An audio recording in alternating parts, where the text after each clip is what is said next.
Listen, I honestly think I've been sitting here quietly for like 2 hours. I just want to say that I appreciate the conversation that these two brothers have had. I appreciate the rigor that they've brought to this topic and the discipline that they've brought to their studies, which is evident in their conversation, and that's the reason why these are two brothers that I respect. I've had my intellectual tussles with both of them, but I enjoy those tussles because I respect them, and so that's something I definitely need to say.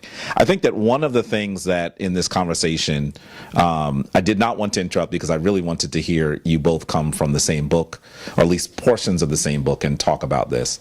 I think the thing that we have to also discuss is the fact that the book does, and I'm talking about the Bible or the Torah, sections of the Bible, right?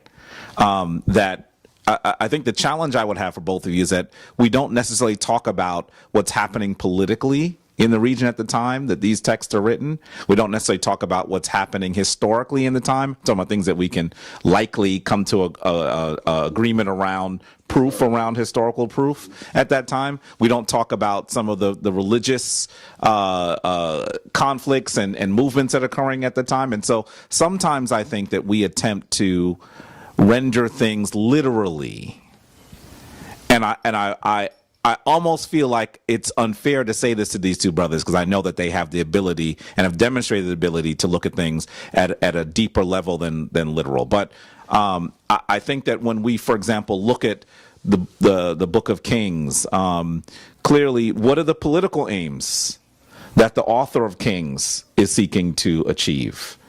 Is it possible that during that period they're trying to create some sort of reformation in the tradition? Is it possible that what they're trying to do is consolidate power amongst kings that are historical kings?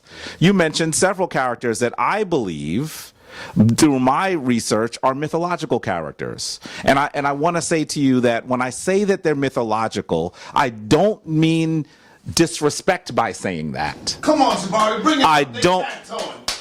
I don't mean tiptoe.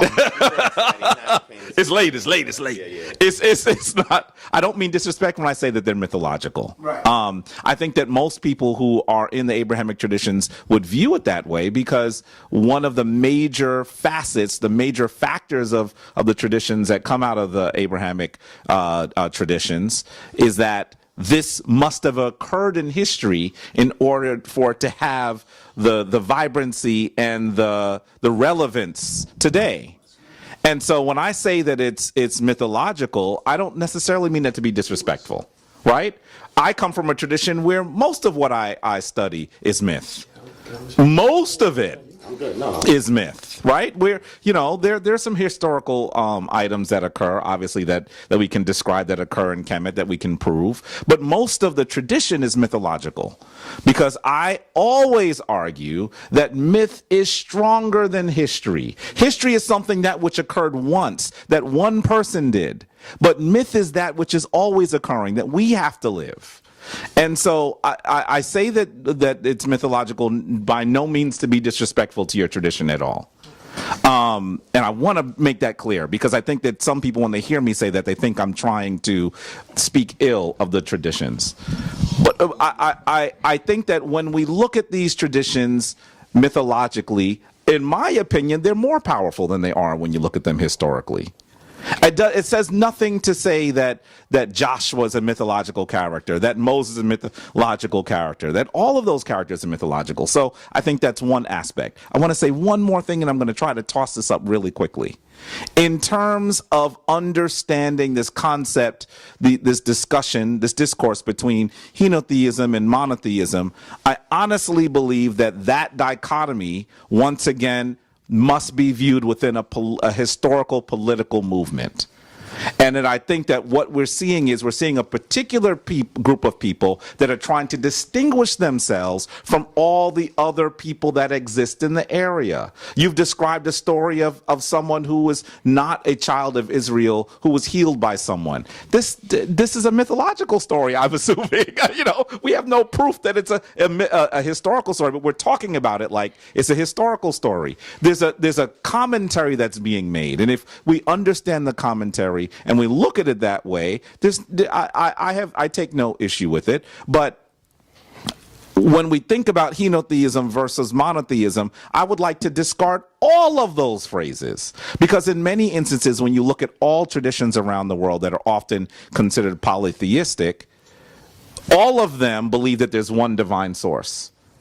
All of them. The Kemetic tradition believes there's one divine source. Absolutely. But that what occurs is that divine source is all things, is all powerful, is all existent. So in the Kemetic tradition, we name how it behaves in particular situations. Something similar occurs in the stories of Israel. So I think that when we attempt to describe something as monotheistic versus polytheistic versus henotheistic, what we're doing is we're trying to elevate certain traditions above each other. And I don't always think that that's always very helpful. A minute, 10 seconds. Senator, you want to respond, and then I'll Yes, go ahead. let me man. respond. So it's on your mind. Let me respond by saying this, because in order for you to make some of the statements that you made means that you're not privy to the brother's work. Divine Prospect does a top tier job in defining the background within the stories. Divine Prospect, because I follow him a lot, I respect his scholarship. He has several lectures on his YouTube channel where he gives you the political, the socio-analytical, and even the psychological agenda behind the carving of some of the stories. So he does that in his work, and I would adjure you, if you wanted to see that, or if there needs to be more of that, I would say either you look at it or point others towards his direction, because I'm telling you the brother has done it. Also, I want to say this to you. We know that our ancestor, God bless his memory, John Henry Clark, he said, don't throw away the Bible, because he saw the Bible as encasing African history. He saw the Bible as a retelling of African history. Although it is coming through the lens of the Abrahamic faith, he saw it as coming initially or foundationally from Kemet. So why would you throw away it when Kemet is at the foundation? Yeah. And he says that, yeah, it's all myth, but it's the power within the story.